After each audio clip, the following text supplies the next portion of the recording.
Hello, I'm Jordan Maxwell. The video you're about to watch is composed of 3 separate half-an-hour interviews that were conducted not too long ago.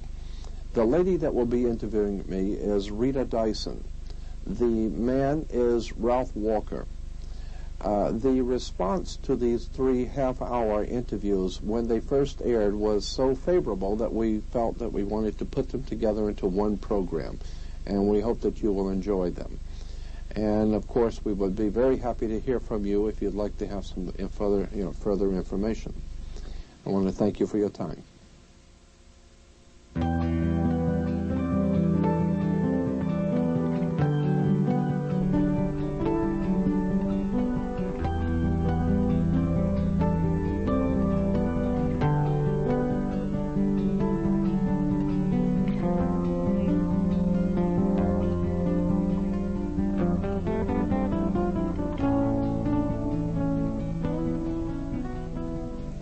Of all the tyrannies that affect mankind, tyranny in religion is the worst. Every other species of tyranny is limited to the world we live in. But religion attempts to strive beyond the grave and seeks to pursue us into eternity. Thomas Paine. Jordan, you've got to tell me about yourself. Well, Rita, first of all, let me thank you for inviting me back, and I enjoy being here with you.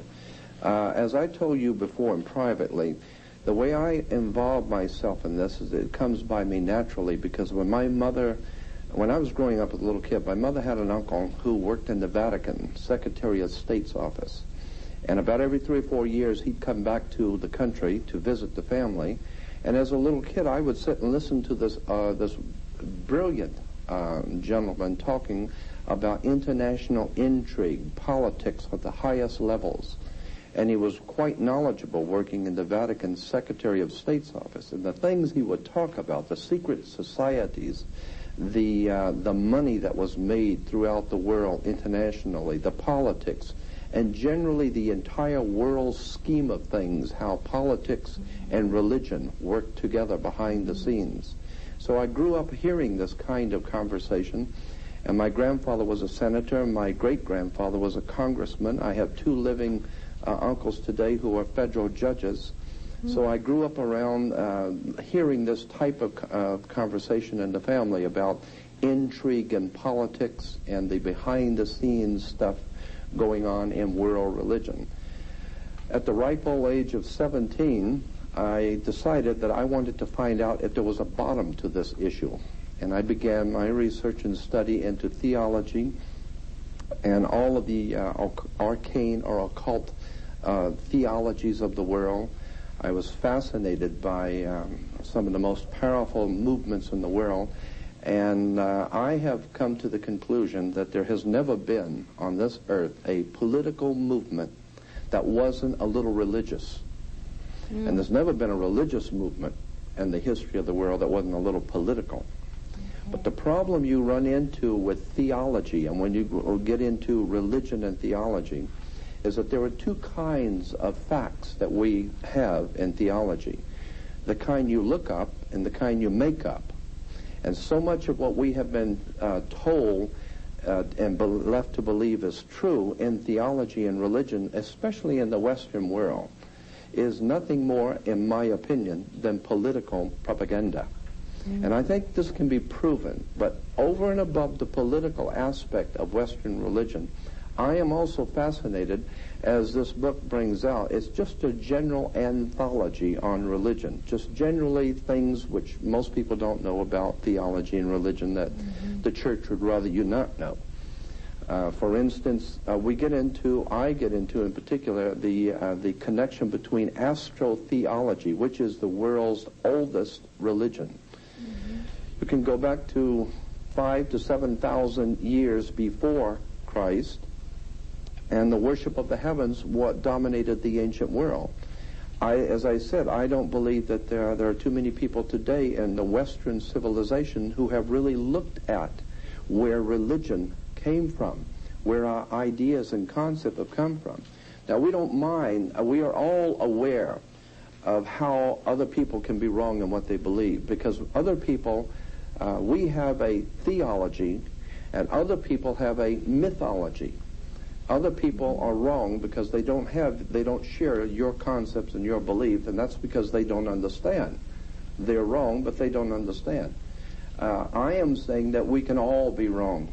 There's not one human creature on the earth that is so well informed that they cannot possibly be wrong on something. All I'm asking my audience to do is to look at the facts of where Western religion has come from and look at behind the scenes the connections between government and religion. Let me give you an example. Okay, but even... All right. Well, let me give you a quick example of just the point I made between tying government in with religion. When you go into most churches today, you will see the altar is 3 tiers high. It's 3 degrees high. It has, in most churches, they will have a fence with the gate, and only the priest can go through the gate or through the fence up until the altar. When the priest, the clergy, comes out, he's dressed in a long robe. Everyone stands out of respect. It's the same thing in any courtroom. You have the people of the congregation out here. You have the fence with the gate, and only the attorneys can go through and speak for you. And the bench is 3 tiers high. The 3 tiers high in the church and courtroom stand for the first 3 degrees of Freemasonry.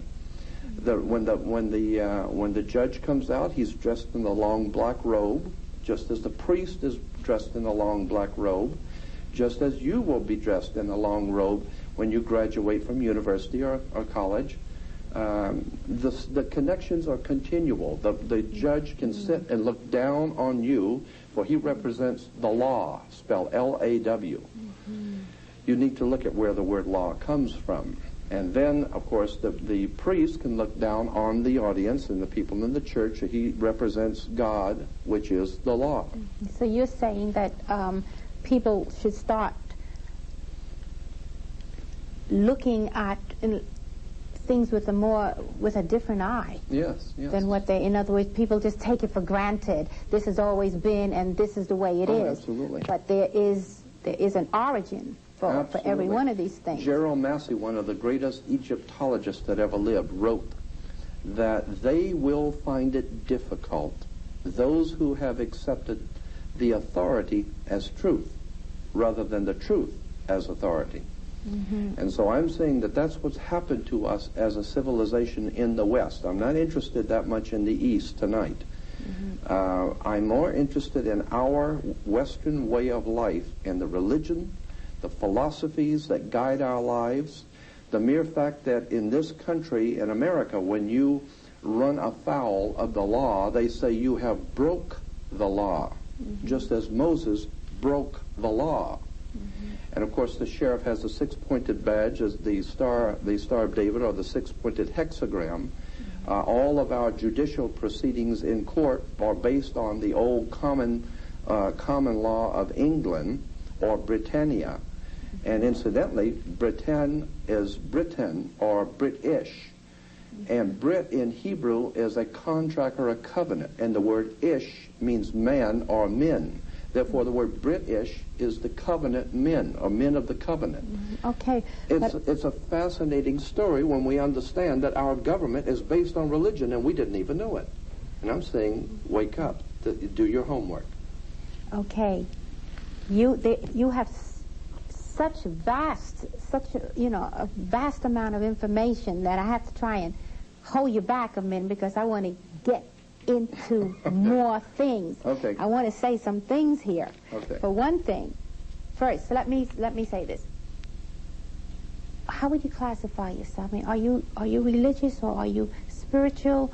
Are you what somebody would say agnostic? I mean, what are you? I'm a common man, an ordinary man, in the pursuit of an extraordinary subject. I consider myself to be one who appreciates and will fight for truth.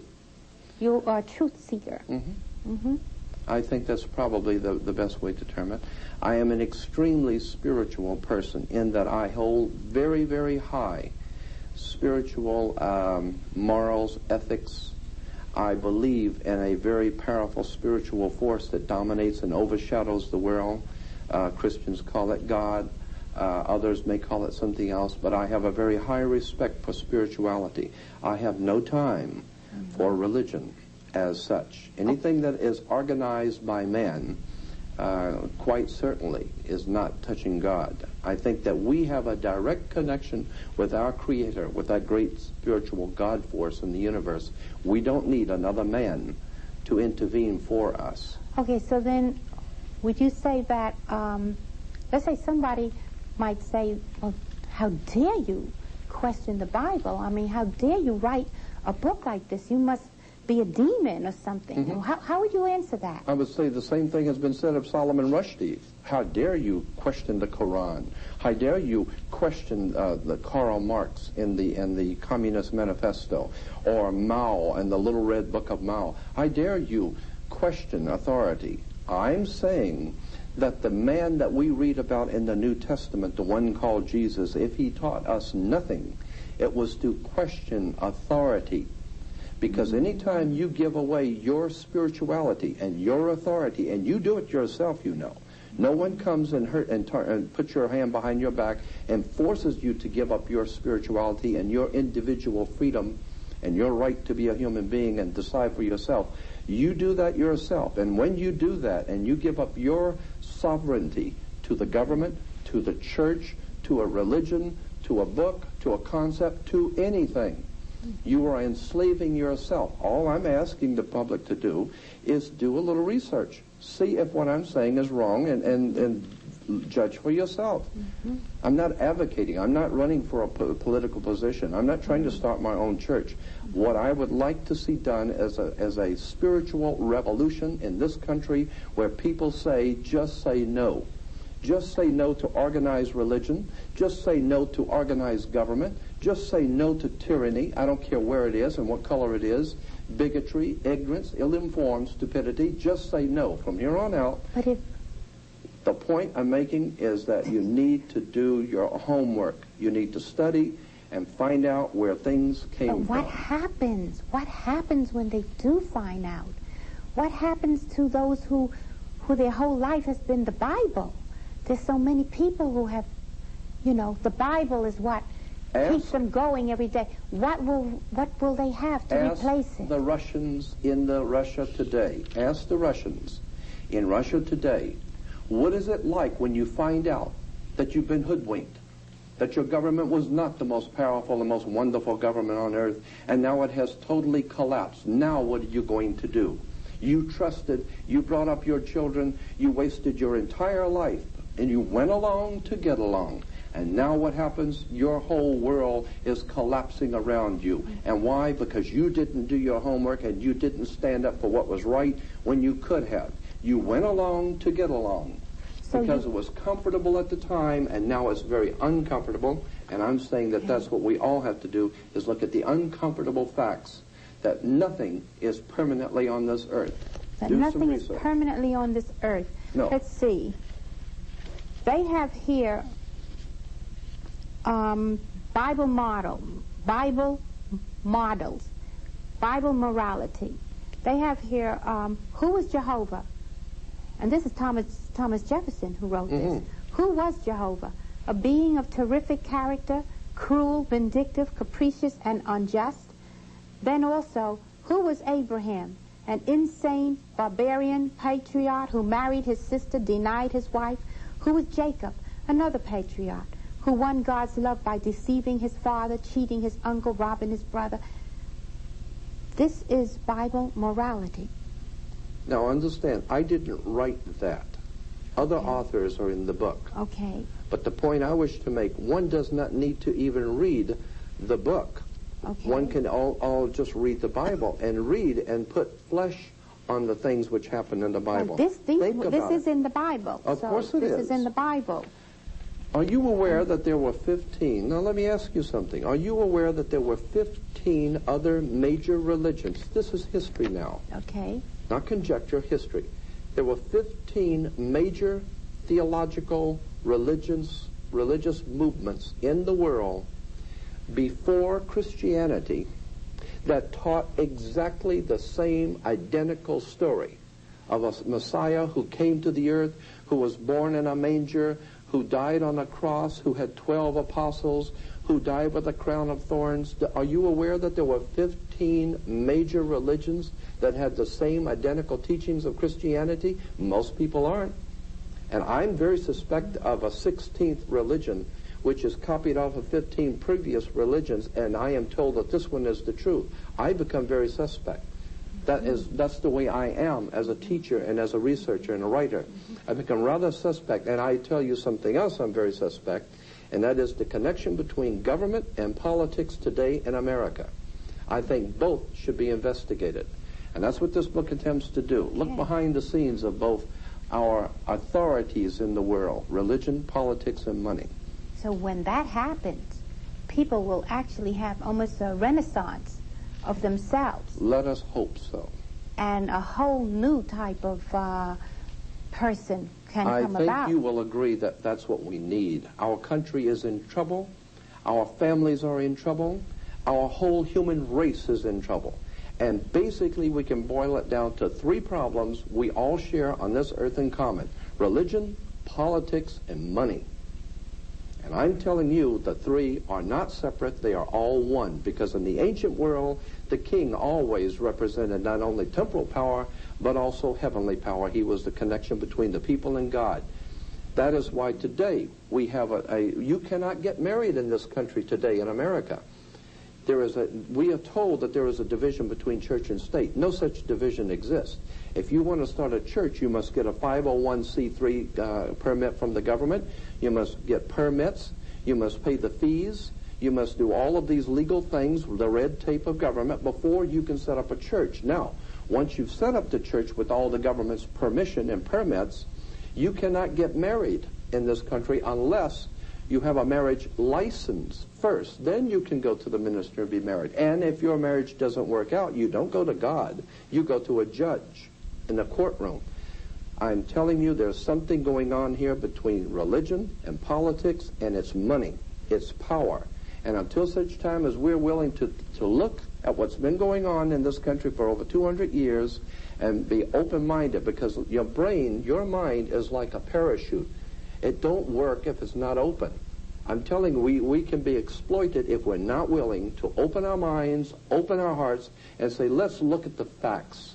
Because the fact is, all over the world, people are being led by religious leaders. Ayatollah Khomeini and Saddam Hussein are just two of many people. And in this country, we put things on the back of our car, support our troops in the Middle East. You don't even know what they were doing in the Middle East. Do you think that has something to do... and politics. Okay, religion and politics. Do you think that has something to do with this, what we call this New World Order, this global unification? That you can bet on. You do? I think that I can make a very good case of that in a court of law if given an opportunity. If you look at the symbols on the back of the $1 bill, the pyramid on the back of the $1 bill, above the pyramid on the back of a $1 bill, look at it. You'll see an annuit coeptus. Annuit coeptus in Latin means our enterprise is now a success, or our project is now a success. Look at the wording on the banner beneath the pyramid, Novas Ordo Seclorum. Novas Ordo Seclorum is new order of the world, the new world order. Why is an Egyptian pyramid on an American dollar bill? Are you aware of the symbolism going on here, like the Washington Monument in Washington, D.C.? You know what the Washington Monument stands for? It stands for the male erection. And it connects right down the waters of life to the Oval Office. The Oval is the female. The Washington Monument is the male. It has to do with religion. It has to do with sex. It has to do with political power. And we take these instruments and we take these symbols and we think they're so marvelous. Do your homework and you'll find out that so much of what we consider to be holy and righteous is in fact nothing more than sex, religion, and money. And most people pretty well know that. But no one has actually bothered to confront the establishment. I hope to do that. I want to confront the establishment for the one reason I think that the truth is an idea whose time has come. I think we've all been manipulated and exploited, and it's time we look at the real truth. Yes, well, I think that a lot of people are somewhat walking around in a daze. Oh, so of many course. things are happening. They don't know where to turn. Absolutely. And I think that many of them, they don't really feel very happy with what they're receiving in church when they do go to church. You know, they feel something is wrong. It's because something is wrong. It's not true. The things which we have been told are not true. You can prove this in any good library. All one has to do is do something you've never done before. Go to a library and spend all day reading theology, and you will find the world has known for thousands of years that these stories are nothing more than stories. Now, as a matter of fact, Rita, the Bible is called the greatest story ever told. The greatest story, not the greatest collection of facts, not the most paramount document on earth, the greatest story ever told. It's a story. One must know how to read the symbols and the emblems and the terms. And that is why the symbols in the Bible symbols too? are in the Bible everywhere. I mean, did you know, for instance, that the book of Revelation was not written by Christians? The book of Revelation was around for at least 500 years before Christianity ever came into existence. The book of Revelation was already in circulation. No John ever wrote the book of Revelation. His name was Ion, I-O-N, from the Ionian Sea. And when in Latin, when you change I's to J, it becomes J-O-N. But in the English, it becomes J-O-H-N. So today we're told that John wrote the book of Revelation. No such John ever wrote the book of Revelation. It was written 500 years before Christ was ever born. Oh, this is just, you know, it's earth-shaking. Wait till the real truth comes out about religion and politics in America, and you're going to see the earth shake. Are you ready for the tomatoes? Are you ready to duck? I've already gotten it many times. Okay. Now, in the book your church doesn't want you to read, you have an article, Astrotheology. Yes. Right? And I co-edited the book with Tim Leadham. He was our editor. Tim Leadham is the editor of the book, and I helped him co-edit it. But I also did a chapter on astrotheology. Astrotheology, and I wanted to say also Steve Allen. Yeah, also wrote. Steve Allen is a very brilliant too. writer, and he is a part of our book. Now, you have now. We opened up the show with Thomas Paine, a discussion by him, but you must like Thomas Paine because you also have him on here. Absolutely incredible man. Okay, he wrote, "The Christian religion is a parody on the worship of the sun, in which they put a man whom they call Christ in the place of the sun, and pay him the same adoration which was originally paid to the sun." Why did you select Thomas Paine, and tell me more about this astrotheology? Well, because that is a classic comment about astrotheology. Astrotheology is the basis for all religion in the world, period. What does astro mean? Theology. Theology is the worship of a religion, theology, and astro is the heavens, the worship of the heavens. From as far back in history as we can go, man has always worshipped the heavens. That's why we're even told in Western civilization that when you die, you'll go to heaven. And that, of course, the interesting point that Thomas Paine was making is the same one that I continue to make.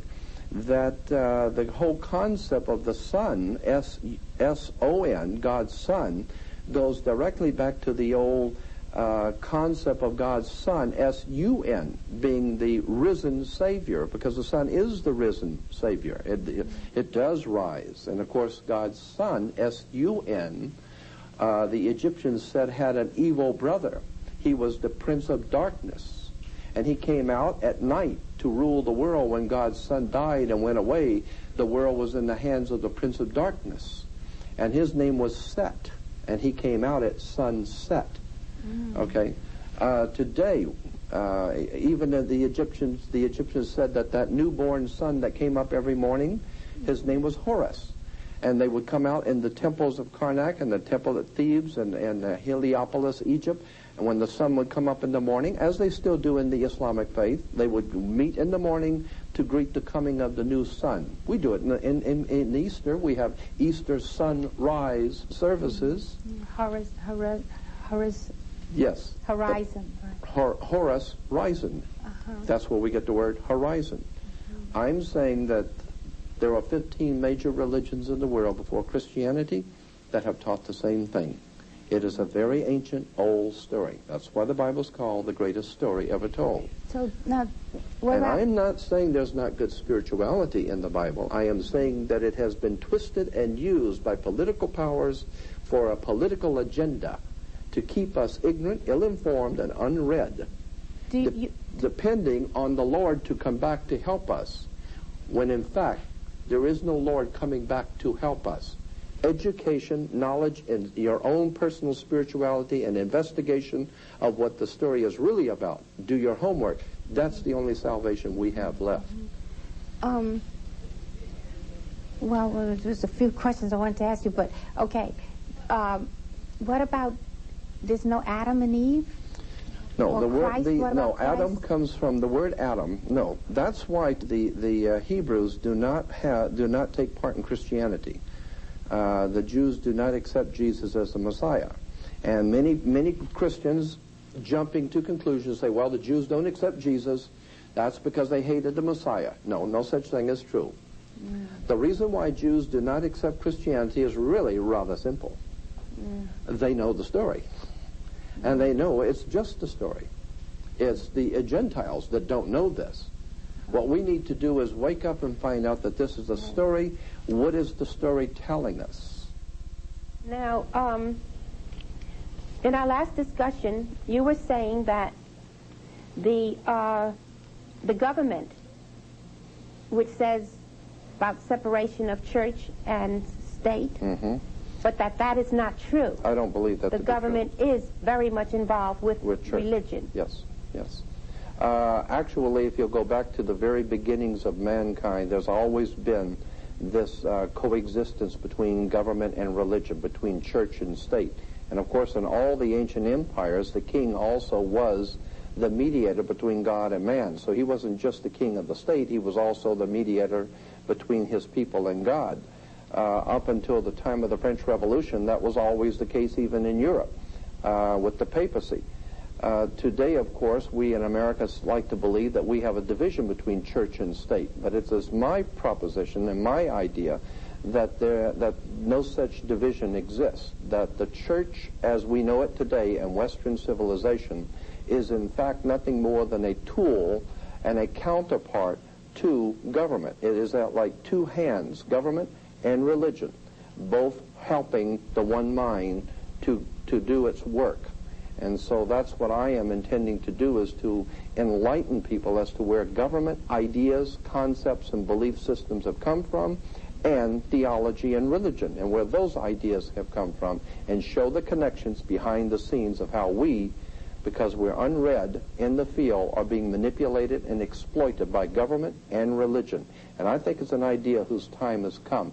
And you asked me before what kind of a reception I get. I get a very powerful, positive response. When I was in New York, on ABC New York, with Bob Grant, I was supposed to do a half-hour interview. I ended up doing a 2-hour interview. The response was overwhelmingly positive. Many people in our country know instinctively that there's something going on in big government, big business, big money, and big religion. And everyone seems to know that, but no one has, as of yet, gone into and brought out all of the facts surrounding religion and government in our country and the monetary and the money connection. Okay, that's what I'm trying to do. Yes. Now, wouldn't you say that that allows? In other words, if people begin to see what you're saying, and I mean, our government, the guidelines, it's based upon, the moral guidelines is based upon religion, right? Absolutely. Now, if you take away the religion, what will happen to the moral guidelines? Well, I'm you won't not trying. have any. You see, now, I'm making the distinction here. I'm not talking about spirituality. I am a very highly spiritual person. I believe in a divine overshadowing in the universe. I You do believe in the absolutely divine. in a divine God or creator. I totally am convinced that there is a divine essence to us, and so I have no problem with spirituality. What makes you convinced? Well, I'm talking about organized religion. No, but what makes you convinced about that we do have a divine spirituality? Oh, I think that there are far too many things that happen to all human beings that we know that there's more to life than just us. Okay. I think that we've all had too many experiences. Every one of us have had experiences, some even more so than others. Right. But to prove that there is some sort of a spiritual dynamics to our life. I myself have had many experiences in a spiritual way to convince me that I am not here on this earth by myself, that there are spirits here. I believe in a God or a creator. I have no problem, as I said, with spirituality. I have a very big problem with government, money, and religion. Yes, that's somewhat contaminates the beauty of the divine essence. Absolutely. That is there. No doubt about it. And we have the best politicians and religious leaders that money can buy. And I'm tired of that. So okay, that's can I just ask you something kind of thrown off a little bit? Do you believe in reincarnation? And what does the Bible say about that? And well, I believe that I think that you can make a good case for this, that in the Bible, in the Old Testament and the New, I believe that there was much in the Old and New Testament to support reincarnation, but was dropped out and taken out during the Middle Ages, because we know that happened. We know many scriptures were deleted, and some things were put in that were not in the original. Mm-hmm. So I think that the scriptures dealing both in the Old and New Testament with reincarnation were taken out purposely, because the church felt that that would be harmful to the people to think that they come back and they come back again. Because if you keep coming back before God and other lifetimes, then why do you need to contribute to the church today? Why do you absolutely? Why do you even need to go to church today or to even hear the priest if you're going to come back the next time and do it over again anyway? So I think the church said no, none of this. We have to take that out and let everyone believe that they only have one time through, and that's it. So you have to be in subjection to religion. Oh, so that right there shows the government being involved with the. Well, I mean, even in European history, our history of Europe is filled with the papacy and the Pope of Rome being involved with the kings and the princes of Europe, and of course that's referred to as the old order of the world, the old world order. And of course in America we have our religio-political foundations, and we call ourselves a new world order. Mm-hmm. That's on the dollar bill, the back of the dollar bill. So there's a lot of connections behind the scenes between major religion, big money, and government. Mm-hmm. And that's what the book is about. The book your church does not want you to read. It's just a general anthology on all of the things that are in religion that the churches don't want you to know about. Now, as we explore this, what happens to people as they become more enlightened? What else will, I mean, I can't think of people not ever having a church in their life. Church seems to mean so much, give so much more. I mean, how would the church be completely changed? Would we ever have a church again? Well, I mean, did they have churches in Adam and Eve's day? I mean, when creation first began and the ancient peoples of the ancient world, did they have churches? You see, I'm saying that there's a very big difference between religion, which requires a church and the clergy and money and organization, as opposed to spirituality within your individual self, spiritually between you and your divine creator. I don't believe that there is necessity for a church, synagogue, or whatever. I think that the spirituality is between you and your creator. So I don't see a need for the church. Yes, I think I kind of pick up what you're saying, is that you want to bring back the essence and the innocence of people. Yes. And not Absolutely. have it all of this drama. Accoutrements of entertainment, like Entertainment Tonight. Entertainment. Right. Right. And so I see nothing spiritual in the church television and church radio. I see nothing more than the Madison Avenue promotion of religion that always and in every way supports government. That would be a major metamorphosis for people. Yes. If that was to ever happen. I think that's going to happen. I think that we are being forced by events in the world to wake up and begin to question our foundations and our belief systems.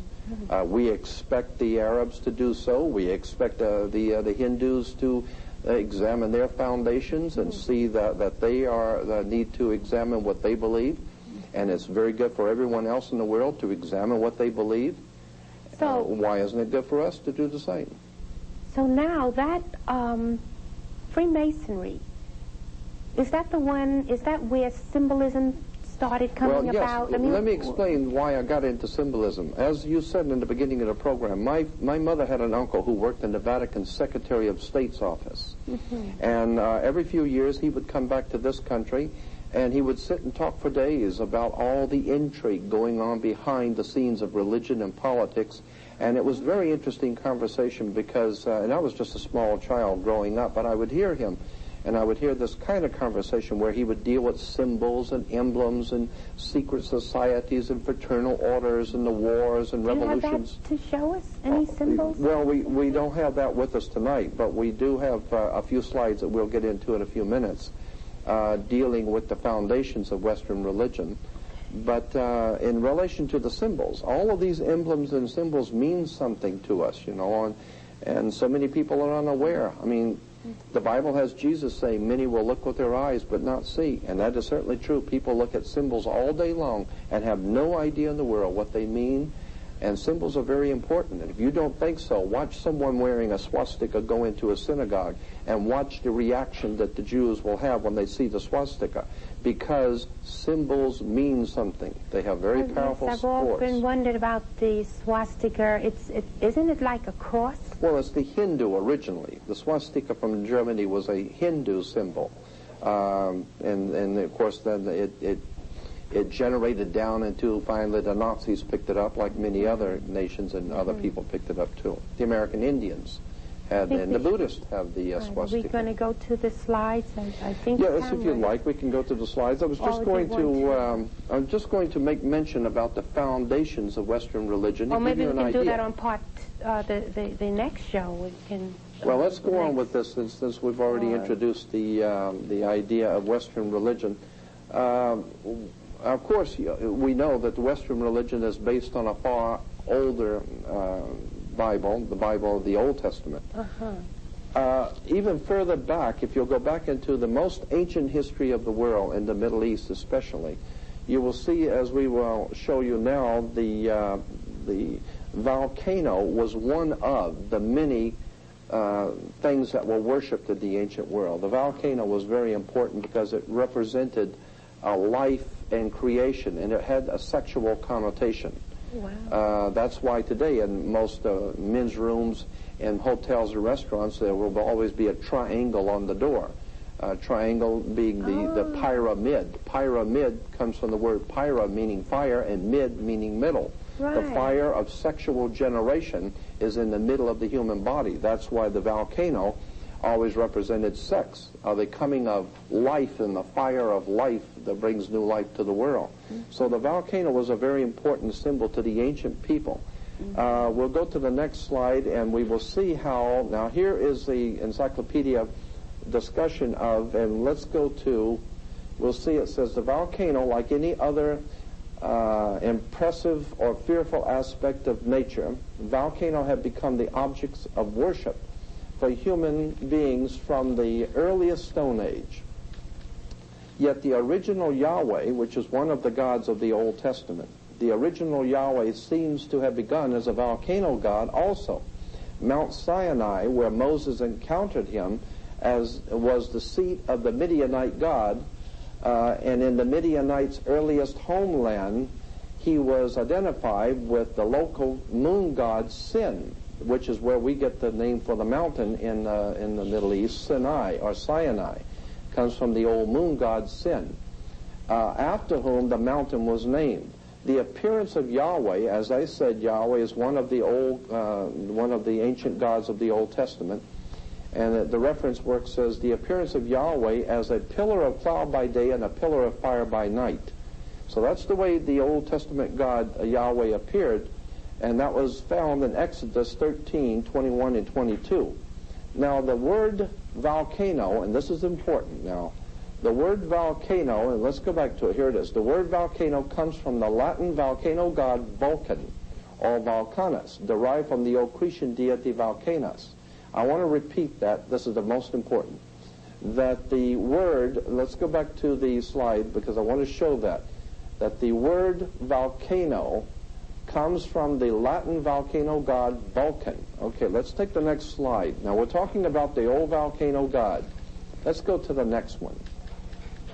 Now here we have the pillar of cloud by day and the pillar of fire by night. We see the Israelites in the desert, and there's their God representation.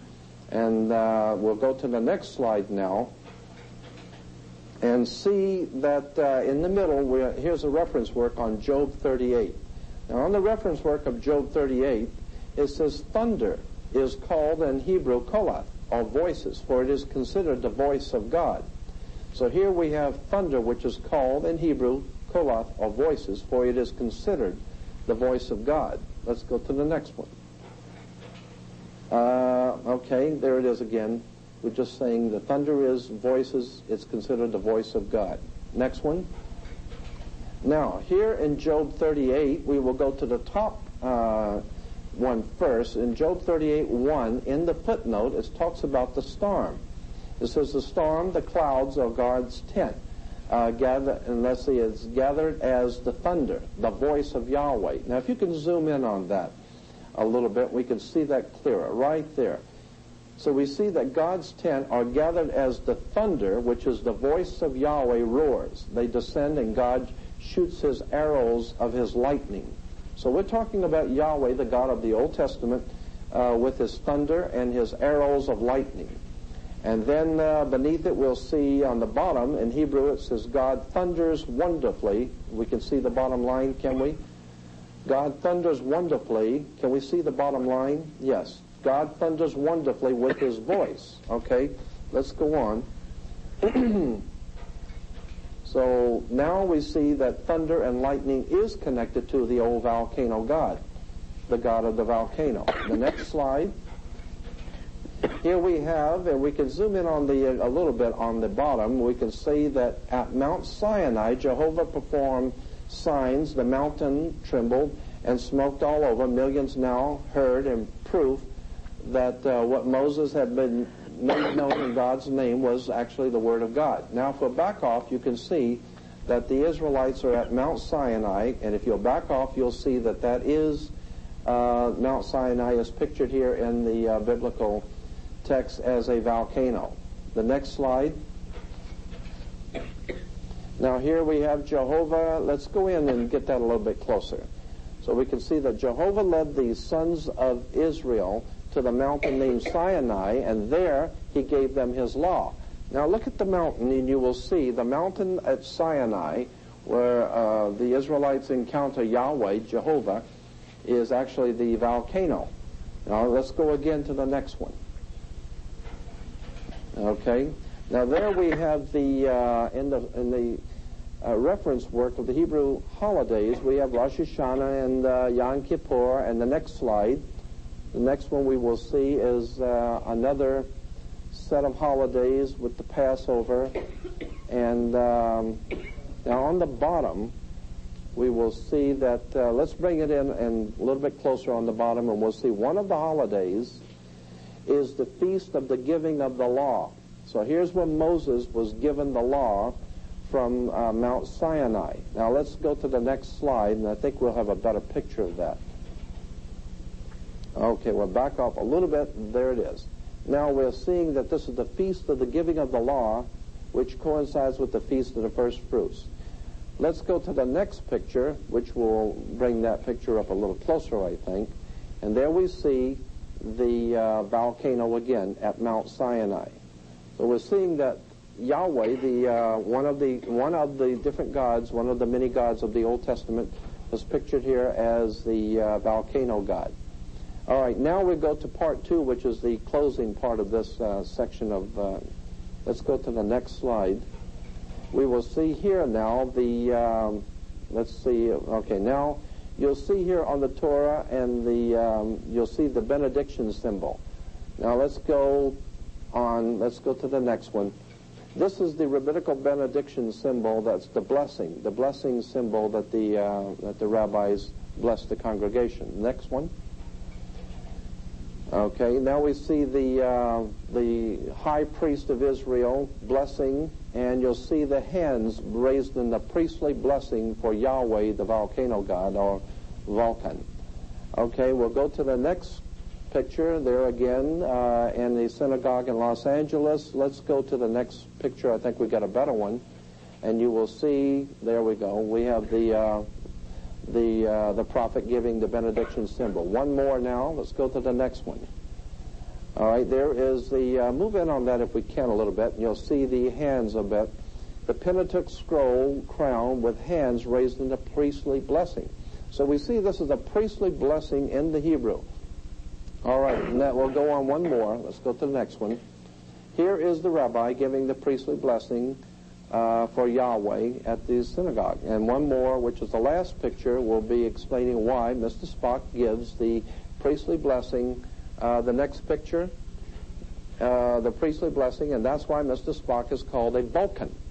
That was the whole idea of the Vulcan, comes from Vulcanus, or the old Cretan deity, which was later to be found in the Old Testament under the name of Yahweh. And that ends the slide presentation.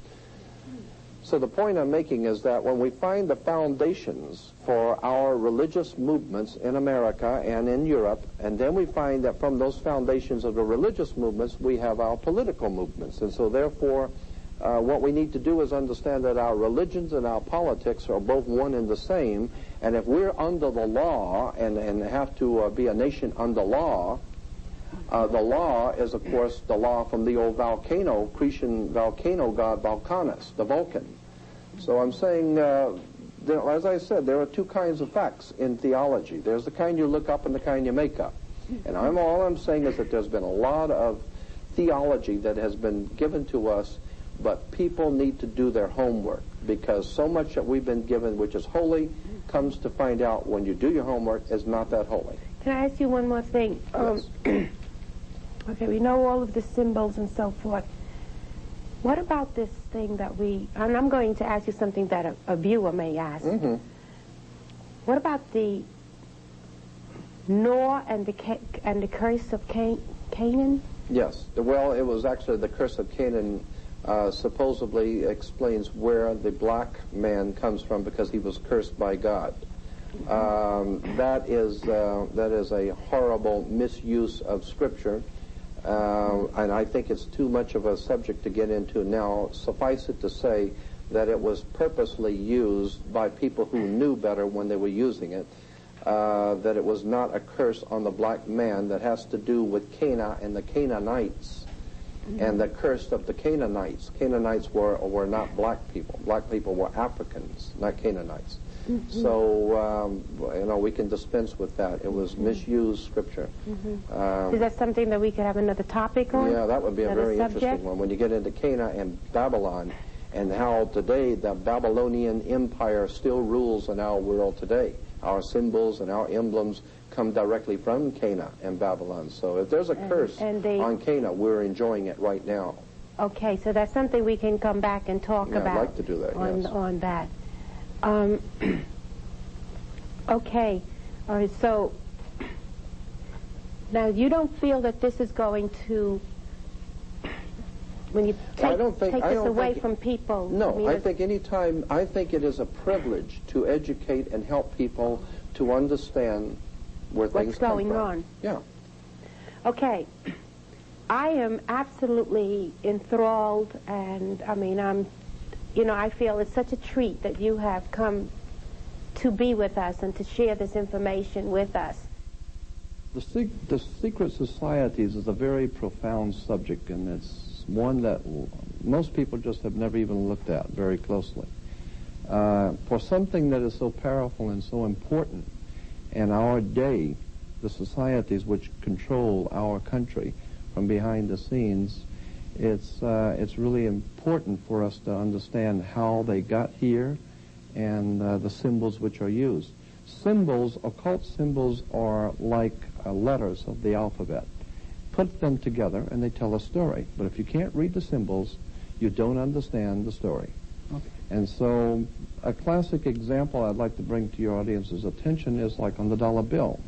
On the back of the $1 bill, everyone's has a $1 bill in their pocket, but very few people have ever looked at the symbolism on the back of a $1 bill.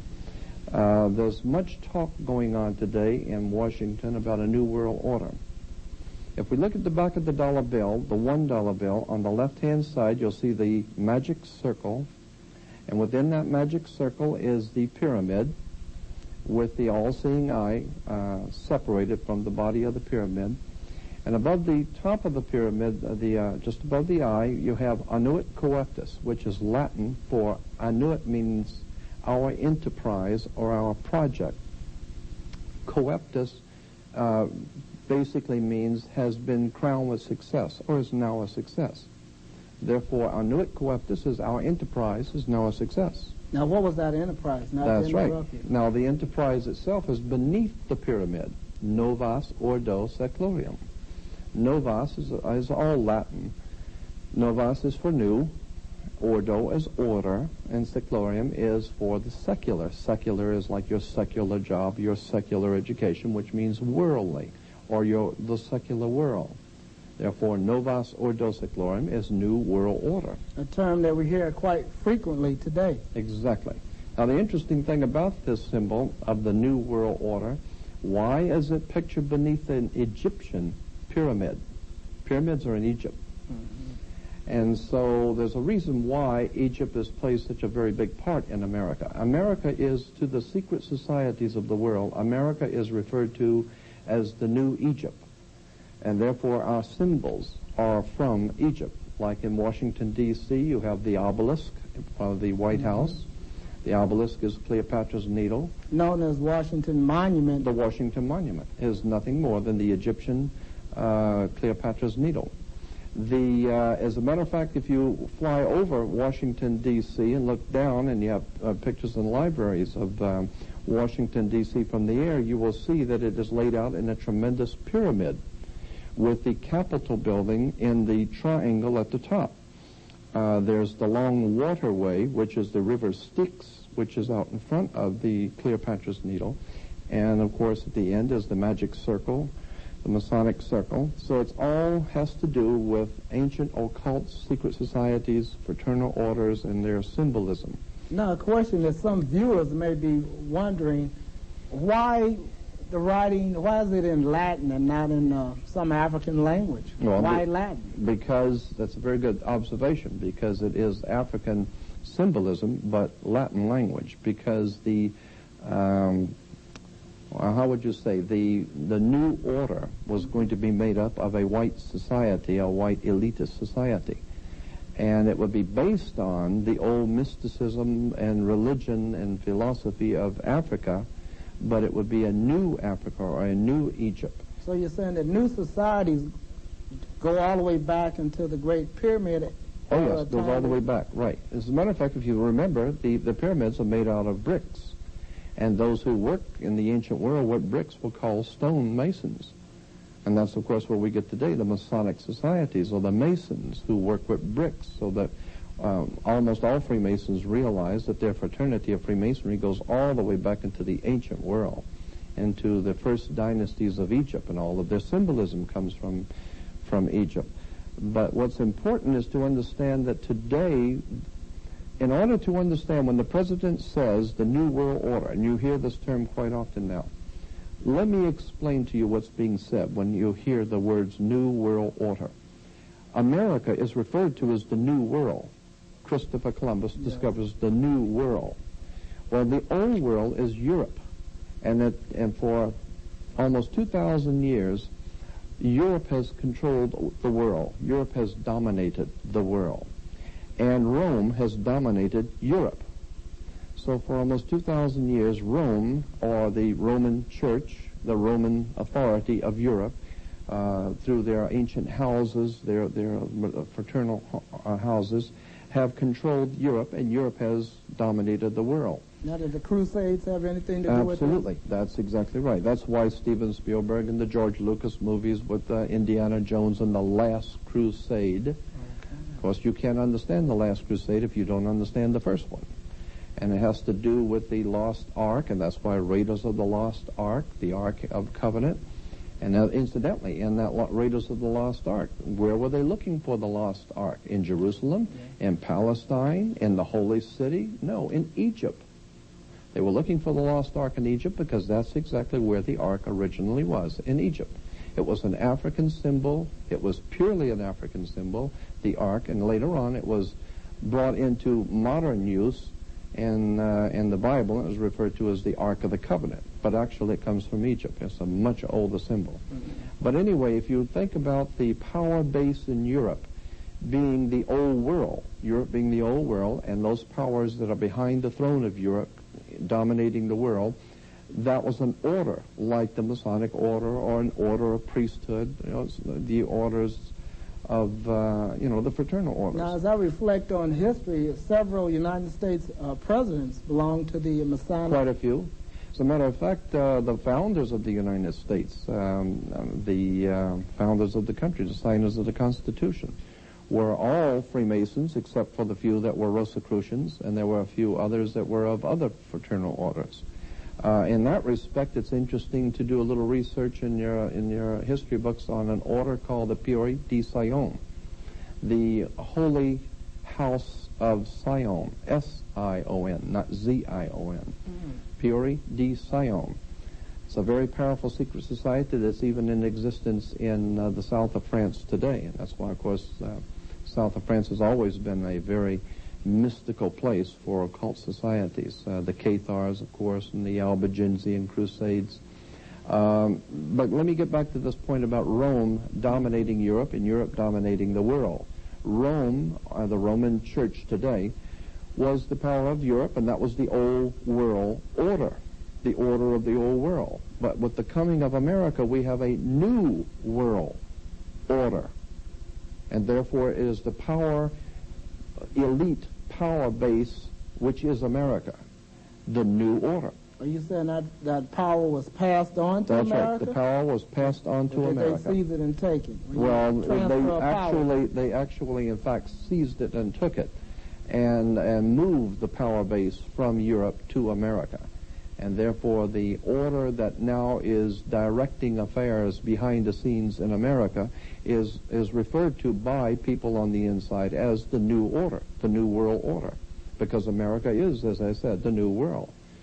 And so when we understand what the symbolism on the dollar bill, and it's just an enormous subject, getting into the motion pictures, Hollywood, as incidentally, the magic practicing priest of the old Celtics priest, the old Babylonian Celtic priest of Europe, had magic wands. And the magic wands were always made out of holly wood. And that's why, because they would work their magic and with Hollywood. And of course, the secret societies are still today working their magic with Hollywood. We use this terminology, secret societies. Are they really secret? Well, you see, not all of them are secret. Many are semi-secret societies. In the 35 years that I've been interested in this subject, I find that there is always going to be many people who have come out of societies for whatever purpose and for whatever reason, and begin to divulge some of the materials and some of the things that were going on behind the scenes. Usually we hear about this like 50 to 60 to 100 years later. Someone we finally find out wrote a book or something, and then we look back and then we can see why things happened the way they did. But today our world is totally in the grips of secret societies. The Middle East is dominated by some very powerful secret societies that work on fraternal orders. That's the reason why George Bush had the troops in the Middle East. It was to show power to other secret societies, so to speak, who is actually in control of the Middle East. I want to ask this question for a viewer that may be out there wondering, what about the Republican and Democratic Party? Well, George Washington, I didn't write this, I'm just relating it to you. George Washington mentioned in one of his letters, actually 2 letters, to a reverend in 1794, something like that, that there was a secret society operating in Washington at the time, and he referred to it as the Democratic Societies, which was later to become known as the Democratic Party. And he said that this society of the Democratic Society or Democratic Party was absolutely a very, what was his word, subversive movement within the Republic. And it had as its motive, the dividing of the people from their government. To divide the people from their government so that you would send your elected leaders, your democratically elected leaders to Washington, not realizing that those elected leaders would be members of secret societies and fraternal orders, which would be working in concert with the secret societies in Washington. And you have to understand that Washington, D.C. is a very powerful spot in the world for secret activities. All right, well, I'll throw in a name like Ross Perot. Yeah, well, Ross Perot, I mean, he's even a newcomer. I go back into Woodrow Wilson's day. Woodrow Wilson's connections with occult orders and the occult symbols on the dollar bill. There's an interesting point about the dollar bill on the right-hand side with the eagle. Of course, the eagle is the old phoenix symbol of rising from the ashes of destruction, coming from the old Roman symbols, which even goes back even further than that. But above the eagle on the right-hand side of the dollar bill, you'll see 13 stars just above the eagle's head. 13 stars, and there are 13 cloudbursts around the 13 stars. There are 13 feathers in the wings. There are 13 stripes in the shield. On one side, there are 13 arrows. The other side, at the bottom, there are 13 leaves and 13 berries in the leaves. The pyramid on the left-hand side has 13 layers. Now, what is berries symbolic? Well, it's just the most important thing is the 13. Why is 13 so dominating the dollar bill? Because 13 is a very powerful, mystical number to secret societies because incidentally, our 13 colonies, the original colonies, were the reason why we didn't have 42 colonies. Why didn't we have 10 colonies or 127 colonies? Why do we have 13? Now, some viewer out there might say, well, 13 is an unlucky number. That's right. 13 is an unlucky number for you. That's the point. 13 is unlucky for you to use because it's a holy number. The 13 is based on Jesus and his 12. Jesus and his 12 make the 13. The 12 followers of Jesus were called in the Bible the cornerstones of the New World Order, the cornerstones. Jesus is twice referred to in the New Testament as the chief cornerstone the builders rejected, the chief cornerstone. Mm-hmm. The word chief cornerstone in the Bible is a Greek word, means the peak of a pyramid. That's what it means. So they're the top of a pyramid. Therefore, that peak of a pyramid is a chief cornerstone. And according to the old occultic understanding of the old Kabbalistic understanding of the Bible, that pyramid at the top with the eye is, of course, Jesus. The eye goes back to, of course, Horus, which was the sun in the ancient Egyptian. And, of course, today we have that eye on the dollar bill representing Jesus, or God's Son. Now, do you know the person that designed the artist? Yes, the artist that designed, I'm not sure exactly who designed it originally, but that symbol on the dollar bill on the left-hand side with the pyramid has been in existence just as it is today, was in existence in 1774. In Bavaria, south of Germany, in Bavaria, there was an organization, a secret society, a fraternal order called the Illuminati. They used that exact identical symbol. You can still see it in the European libraries and museums. The question is, how does it end up on an American dollar bill? That's the question. Right. If it was an old German secret society, Well, and that gets into some of the fraternal orders that are behind the throne in America. There's such a vast subject. Which leads me up to a question, not to cut you off, but what is the impact of secret societies on American politics today? It absolutely is the heart, the blood, and the brains behind America today of secret societies. The Republican Party is one hand, the Democratic Party is another, and the brain is the secret societies behind the scenes. Very powerful, intelligent people are at work behind the scenes governing both the Democratic and the Republican Party. Now, go ahead. Well, I was just going to say, so in point of fact, it doesn't matter who is made president. The power is always going to be in the hands of the people behind the scenes. That's why in America we have a right to elect. We love to talk about our right to elect, but we don't have a right to select. That is decided upon by those who are in power. Like today, the Democratic Clinton and the Democratic candidate Clinton is a member of the is a very well-educated man. He is a Rhodes Scholar. Yes. And if you understand what the Rhodes Scholarship comes from Cecil Rhodes of South Africa. And Cecil Rhodes said that he was going to leave his millions and millions of dollars to set up a secret society that would be teaching young white people, young white men, to be able to come into power and handle the power of a very vast new world government in which and so that was the dream of Cecil Rhodes, to be able to create a secret society that could dominate the world from behind the scenes and do it with such expertise that no one should ever even get the knowledge of it. Now, it seems like the winds have changed. You hear that statement quite frequently when it comes to politics and people uprising to change governments. Does secret society have any impact for the situation that's going on in Europe?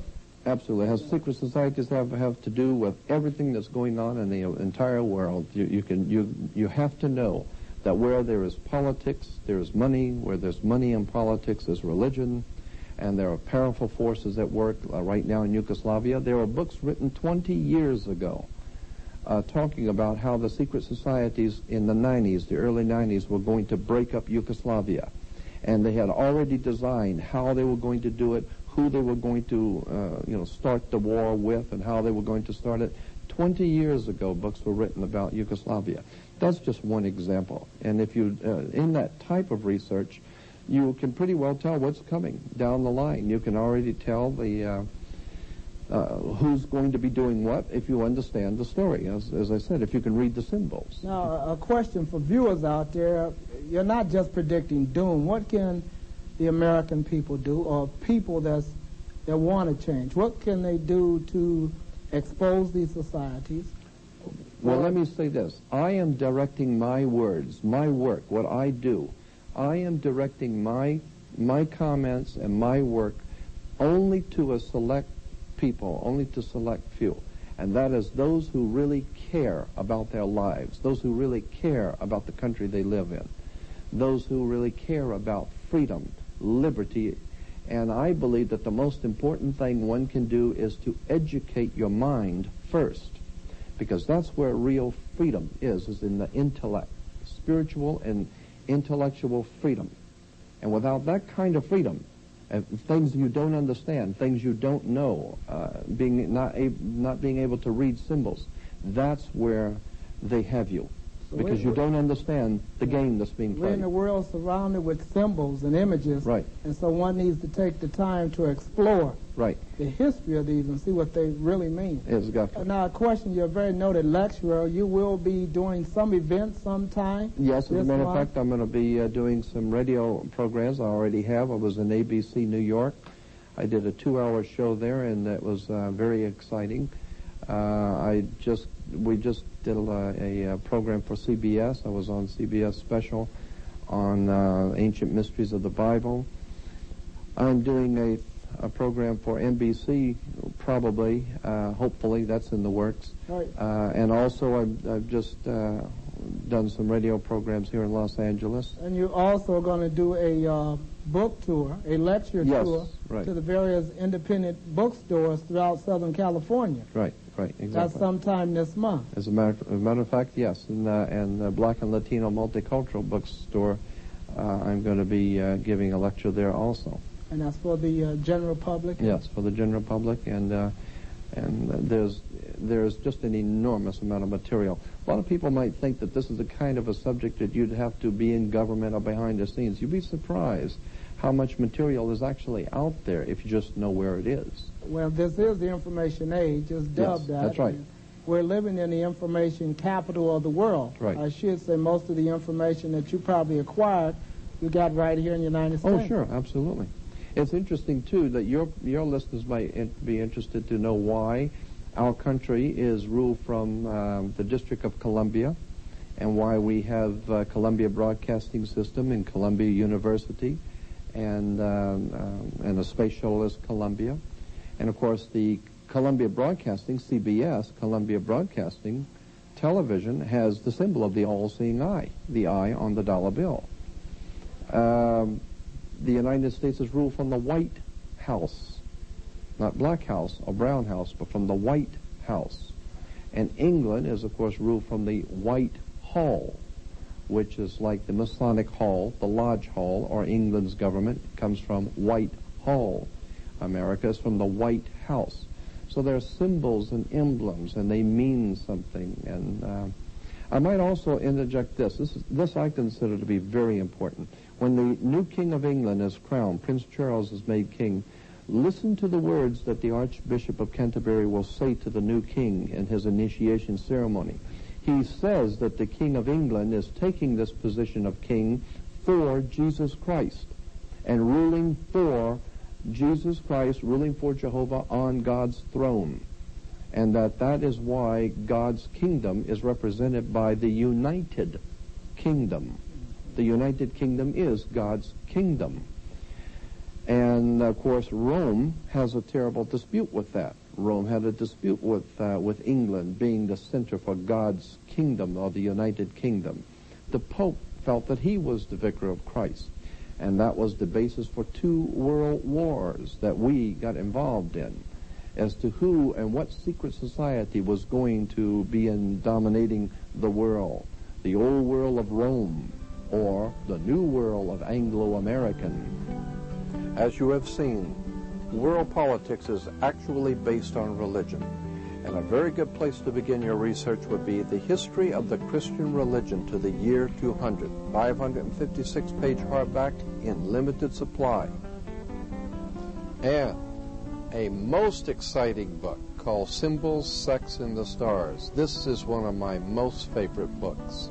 It's 396-page book on all of the hidden occult or hidden symbolism on sex, astrological, astrotheology, the Kabbalistic sciences, all of the ancient and strange things in religion that just most people are not aware of.